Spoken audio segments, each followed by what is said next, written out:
Hello everyone, this is Dr. Marshall and this is video 4 for the ePortfolio training. In the previous videos we set up the ePortfolio, got an account first, set up the ePortfolio, manipulated the template that we chose, put in all of these mandatory sections here, and then set up the home page here. So now the next area is professional goals, and remember, once you log into your ePortfolio, remember this is the back end of the ePortfolio. No one can see this yet until you publish this. If you go to the page here and then go to professional goals, you'll see that it is empty. So now it's time to populate the professional goals. So again, you are free to sort of work your magic on this page here, in any way you want to do it, but there's some minimal elements that we definitely do need. Certainly you want to add the title, and let me find the text. Let's go to a heading here, and you just might want to just call this professional goals or my professional goals.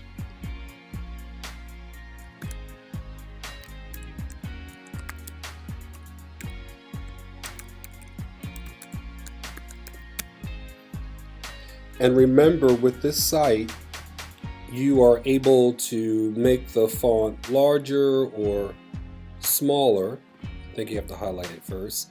Larger or smaller based on how you want the page to look. And again, remember, you can also, once you highlight it, change the color of the text depending upon how you want your thing to feel, your video. Depending upon how you want your ePortfolio to feel. And actually, let me just make the correction here. My professional goals.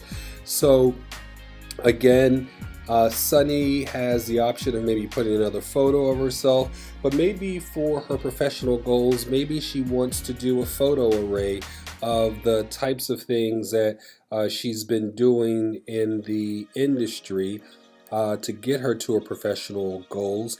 And so maybe she wants to use a photo gallery. And let's see here. I think I clicked too many, so let's get rid of one of these. All right.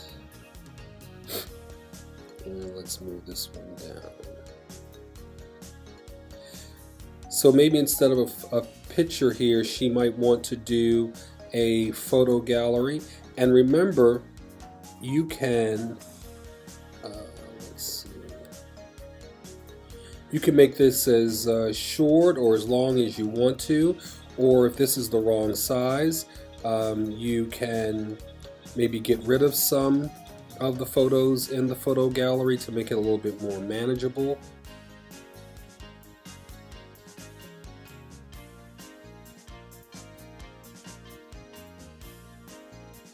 And obviously, you can see how powerful this is if Sunny selects maybe 1, 2, 3, 4, 5, 6, 7, 8 photos or 7 photos, showing her in action surrounding her professional goals.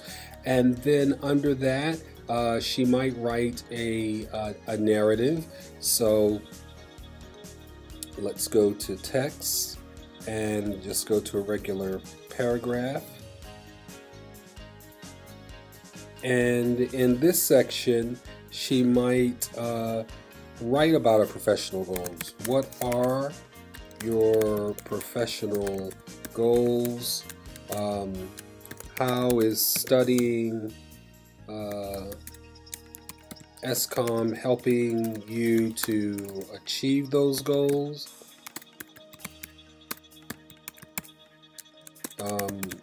What is your dream job? Well after Morgan. What additional skills and training might you need?